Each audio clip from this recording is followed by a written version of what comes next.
जय हिंद दोस्तों, क्या हाल चाल है। हम बात करने जा रहे हैं 18 जून को ट्यूसडे को बैंक निफ्टी में कहाँ मौका बनेगा और कैसे हमें ट्रेड करनी चाहिए। और मंडे को मार्केट बंद रहेगा, क्यों? क्योंकि बकरीद की वजह से छुट्टी है। तो ट्यूसडे की ट्रेडिंग के बारे में हम डिस्कशन करने जा रहे हैं और हम आपको एकदम क्लियर कर दें कि मार्केट में इस समय जो चार्ट कह रहा है वो बहुत खतरनाक बातें कह रहा है। क्यों कह रहा है उसको समझिएगा। पहली चीज़ तो यहाँ पे जो कैंडल बनी थी, मैं बार बार कह रहा हूँ, ये कैंडल होती है डोजी। और ये जिस तरह का फॉर्मेशन बनाई है, इस फॉर्मेशन को हम ग्रेव स्टोन डोजी की कैटेगरी में रख सकते हैं, क्योंकि वो निफ्टी में बन रही है। बैंक निफ्टी में थोड़ा सा चांस ऊपर इसने दे दिया है, लेकिन निफ्टी की कैंडल्स और बैंक निफ्टी की कैंडल लगभग सिमिलर होनी चाहिए। तो इसको हम अगर ग्रेव स्टोन डोजी में रखते हैं तो कोई गलत नहीं है। उसके बाद जो मार्केट की सेलिंग स्टार्ट हुई थी, ये जो आप सेलिंग देख रहे हैं, ये सेलिंग मजाक नहीं थी। इस सेलिंग को कभी भी हम निगलेक्ट नहीं कर सकते कि इस सेलिंग के बाद ये जो रैली देखने को मिली है, इसमें मार्केट कवर कर लिया है, तो क्या सेलर्स निकल गए होंगे? बिल्कुल भी नहीं कह सकते इस बात को, और हमें दिमाग में लेके नहीं चलना चाहिए। और उसका प्रॉब्लम क्या है, आप देखेंगे तो 1 2 3 4 5 ट्रेडिंग सेशन से मार्केट ने कुछ खासा मोमेंटम नहीं दिया है। जहां ओपन होता वहीं क्लोज होता, जहां ओपन होता वहीं क्लोज होता, जहां ओपन होता वहीं क्लोज होता। आज भी जहां ओपन होता वहीं क्लोज होता। मैंने अपने फेसबुक पे, सॉरी, यूट्यूब पे एक शॉर्ट भी अपलोड किया था, जिसमें मार्केट ऑप्शन बायर को लपड़ियाया पड़ा, दे थप्पड़ पे थप्पड़, थप्पड़ पे थप्पड़। क्योंकि ऑप्शन बायर ना तो ऊपर जाते समय खरीद पा रहे, ना तो नीचे जाते समय खरीद पा रहे। अब ऑप्शन इस केसेस में कैसे ट्रेडिंग करनी होती है, अगर आपको सीखना है तो आप हमारी टीम को कांटेक्ट कीजिए, जरूर मदद की जाएगी।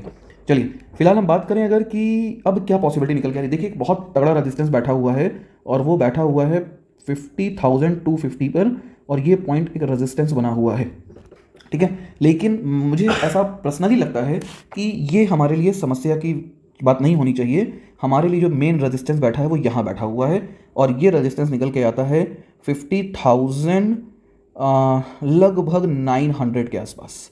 मार्केट यहाँ तक जा सकता है, और अगर यहाँ पे गया तो हमें दोबारा एक हैवी सेलिंग देखने को मिलेगी। लेकिन अगर मार्केट वहाँ नहीं भी जा रहा तो कैसे पॉसिबिलिटी बनेगी? देखिए, फिलहाल कुछ बातें समझिएगा। जो MACD है वो हमसे कह रहा है कि मार्केट बुलिश है, ठीक है। RSI में स्ट्रेंथ देखेंगे, स्लोप लगभग जीरो हो चुका है, तो यहाँ से डाउन भी जा सकता है मार्केट, ऊपर भी जा सकता है। लेकिन अगर हम बात करें स्ट्रेंथ की, तो अभी भी बुल्स ज़्यादा कंट्रोल कर रहे हैं, तो मार्केट में चांसेस हैं ऊपर जाने के। उसके बाद ही शॉर्ट बनेंगे, अगर नए शॉर्ट बनेंगे तो, ठीक है। और ये जो यहाँ पे सेलर बैठे हुए हैं, ये अभी भी एक्टिव नहीं होंगे। कब तक एक्टिव नहीं होंगे?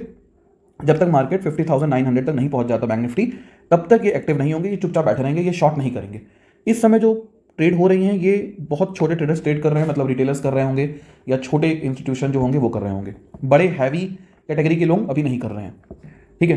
तो क्या हमें यहाँ से शॉर्ट बनाना चाहिए या हमें कॉल पे काम करना चाहिए, उसको समझते हैं ट्यूसडे की मार्केट को। तो ट्यूसडे की मार्केट के लिए भी आपके पास सेम पॉइंट्स हैं। अभी भी आप बेयर मार्केट मत सोच के रहिए जब तक मार्केट 50,900 के पास नहीं पहुंच रहा है।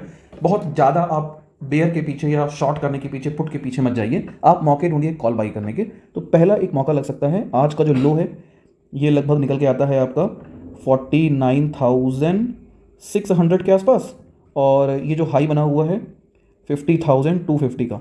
अगर मार्केट इस पॉइंट पे दिखता है और नीचे लौटे तो पुट बाई कीजिए, इस पॉइंट पे दिख के ऊपर जाए तो कॉल बाई कीजिए। हाँ, लेकिन किसी वजह से गैप डाउन हो या ऊपर ओपन होने के बाद मार्केट 49,600 को क्रॉस करके नीचे चला जाए, उस केस में वेट कीजिए, उस दिन ट्रेडिंग ही मत कीजिए। क्यों? क्योंकि मार्केट, मुझे नहीं लगता है कि इतनी आसानी से गिर जाएगा यहाँ से। इट्स टेक टाइम, और अभी कुछ दिन और हो सकता है कंसोलिडेट फेज में रहेगा। क्योंकि इस फेज में क्या होता है, इसको समझने की कोशिश कीजिएगा भाई। ये वाले लोग तो बैठे हुए हैं, ये जो बड़े इन्वेस्टर्स हैं, उन छेड़खानी नहीं कर रहे हैं। अब यहाँ पे दो आर्मी खड़ी हो गई है। कौन है दो आर्मी? नीचे खड़े हैं बुल्स, सॉरी, आप ऐसे समझिए, पुट राइटर, ठीक। ऊपर बैठे हैं कॉल राइटर्स। जैसे ही मार्केट नीचे आएगा, पुट राइटर की हालत खराब होगी, क्योंकि मार्केट नीचे गिरेगा तो जिन्होंने पुट राइट कर रखी है, पुट बेच रखी है, उनका प्राइस भागेगा तो उनको लॉस होगा। तो वो चाहेंगे मार्केट को ऊपर ढकेलना, और ऊपर बैठे हैं कॉल राइटर। जैसे ही मार्केट ऊपर क्रॉस करके जाने लगेगा, उनकी हालत खराब होगी। तो इस केस में ये जो रेंज बन गई है मार्केट की, हो सकता है कुछ दिन मार्केट इसी के बीच में घूमे, और ये रेंज निकल के आती है 750। तो जब तक मार्केट इस रेंज में है, इस रेंज का मजा लीजिए। ये इतनी आसानी से टूटेगी नहीं, मतलब इस चक्कर में मत रहिए कि टूट जाएगी। ये कुछ इसी तरीके से है कि दो आर्मी खड़ी हो गई आमने सामने। जैसे ही एक आर्मी, इसको मान लेते हैं कॉल को ए और बी को पुट, कॉल वाले ए वाले बी में घुसेंगे तो बी वाले तुरंत उसको डिफेंड करने के लिए इसको वापस भेज देंगे। तो जैसे ही कभी ऐसा होता भी है, टूटता है, तो वेट कीजिए। जैसे ही आपको 3 मिनट की कैंडल में एक रिकवरी स्टार्ट होती हुई दिखाई दे, आप तुरंत कॉल की एंट्री करिए और स्टॉप लॉस लगाइए। जो रेड कलर की, जो आपकी 3 मिनट की कैंडल का लो बनाया था, उसको एज अ स्टॉप लॉस लेके आप ट्रेड कर सकते हैं। अगर आपको नहीं समझ में आ रहा है तो आप हमारे टेलीग्राम पे जुड़ सकते हैं, जिसका डिस्क्रिप्शन में आपको लिंक अवेलेबल मिल जाएगा। और अगर आपको टेक्निकल एनालिसिस खुद से सीखना है तो आप हमारी टीम को व्हाट्सअप करिए 8840747884 पे, आपकी पूरी हेल्प की जाएगी। आई होप आपको मार्केट समझ में आ गया होगा, ट्यूसडे को हमें कैसे ट्रेड करनी है। इसी के साथ सेवा समाप्त करेंगे। जय हिंद।